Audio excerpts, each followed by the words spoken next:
It's a privilege to be in Gulfport. How many of you live in Gulfport? How cool is that? It's beautiful here. And I just walked out on the pier like 10 minutes ago. And there's a nice couple out there, they're just fishing, and it reminds you how important the environment is and what we need to protect. How concerned I am, and I know you are, about what this new administration is doing to the EPA. It's hard to believe. It really is. And it's been, what's that? She's doing her job. God bless you. What does your sign say? No human being is illegal. That's right. Bless you. Thank you for saying no. Yeah, well, I've had to do a lot of that. Because to say yes to what they're doing just is usually not right. And you know that as well as I do. Show me Crist for president! One day at a time. I'm just trying to get reelected first. You know the last, I'm going to ask a question. How many of you are Democrats? Nice. You know how long it's been since a Democrat held this seat in Congress? Really? Last time was 1955. Yeah. Yeah, that's even older than I am, which is saying something. But you know what? It's an exciting time, and I know we're concerned, to put it mildly, sometimes fearful, nervous, anxious, and worried. And I get all of that.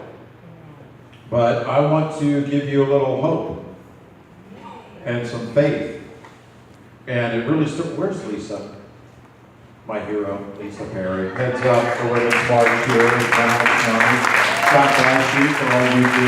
We love you, and we love you.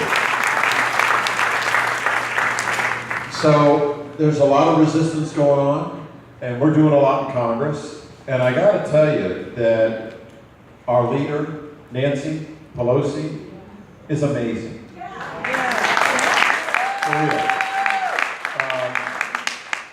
She has more energy, I think, than maybe more than Lisa, although that's saying something. But she has got so much energy, and she is so smart, and she is so passionate about all this stuff that's going on right now. She's doing a great job. You need to know that. I've gotten to know her. She's special. Special person. Number one. And her name is the same as my mother's. My mom's name is Nancy, too.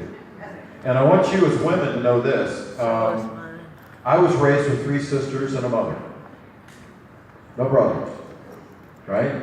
So very early on, I understood who the boss is.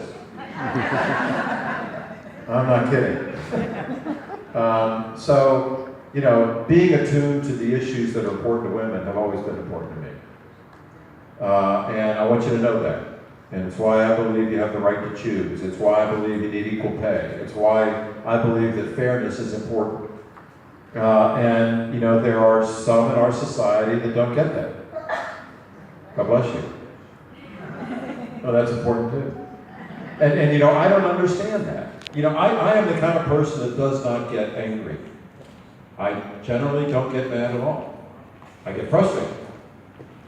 And there usually are just a couple things that will bring me to that level of frustration. And one is unfairness.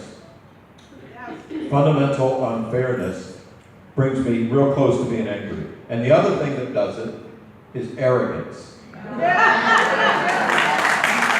what I'm talking about.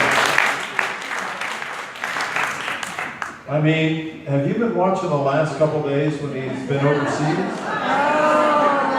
And there was some leader of, I forget which country. What? Yeah, did you see that? What was that?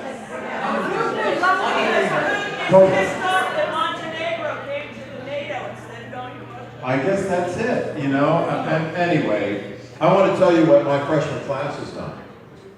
The newest ones to the United States Congress, the newest ones to Washington, D.C.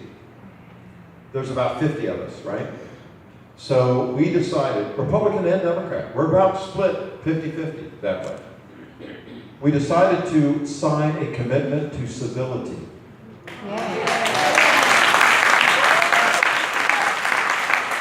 Because, like you, we've had it.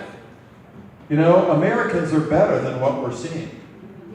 What was that guy in Montana? He body slammed that reporter 2 days ago. Well, you know, when you see the kind of rhetoric and the kind of verbiage coming out of the White House, people who might have that kind of attitude maybe get emboldened or something. That ever occurred to you? Yeah. Well, at any rate, that's another issue, but the civility thing that we signed, and 46 out of the 50 signed it. Basically what it says is that we may be of different political parties. We may be from different parts of this great country. But first and foremost, and we're not going to agree on every issue, and we know that. And that's okay. But what we're going to do is treat each other with respect. We are going to be decent to one another. We're actually going to be kind to our fellow freshmen. We're not going to be rude. We're not going to interrupt you. And it was like historic. Now, you probably didn't hear about it anywhere. Because it isn't newsy. You know? It's not what gets ratings necessarily. But I want to give you some hope. Because you are not alone feeling how you feel. None of us are. In fact, I think the tide has already turned, and I'm going to tell you why I believe that. Look, I worked hard for her too. And I know you did as well, Hillary. All right? I did too. And I thought she was going to win too. And in fact, she got 3 million more votes than this guy. So, think about that.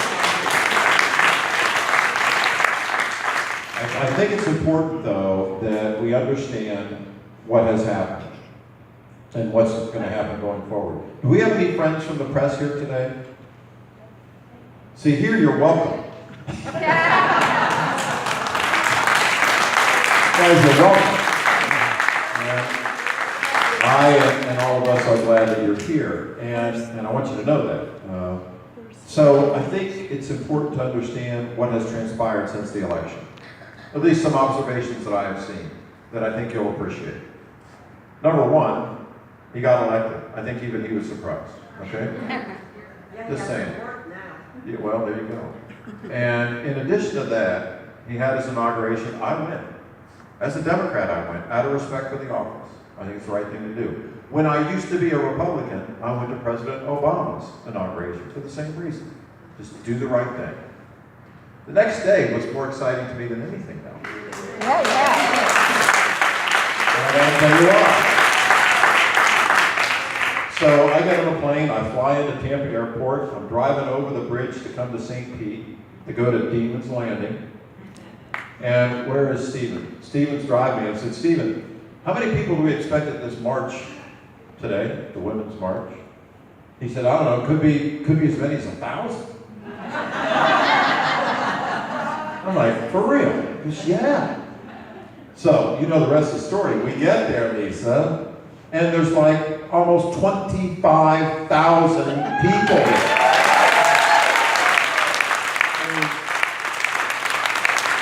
So, what that says to me, and this is not scientific, it's just observing, you know, as a human being. I mean, whatever happened on election day happened, that's in the past. You know, a friend of mine told me one time, Charlie, there are 3 moments in time. There's the past, present, and then there's the future. And the past is gone. There's nothing you can do about it. It's over. No use crying about spilled milk, or whatever the saying is. You know, you've heard that, right? Yeah. And then there's the present. Right here and now. You and I together. This is the present, and it is the present. It really is. It is to me, and I'm grateful to you. I want you to know that. But the present becomes the past pretty quick. I mean, as soon as these words leave my mouth, they become the past, just like that. But then there is the future. And the future we can have an impact upon. All of us. together by doing exactly what you do every day. By being as active as you are, as concerned as you are, caring as much as you do. That's what's exciting to me.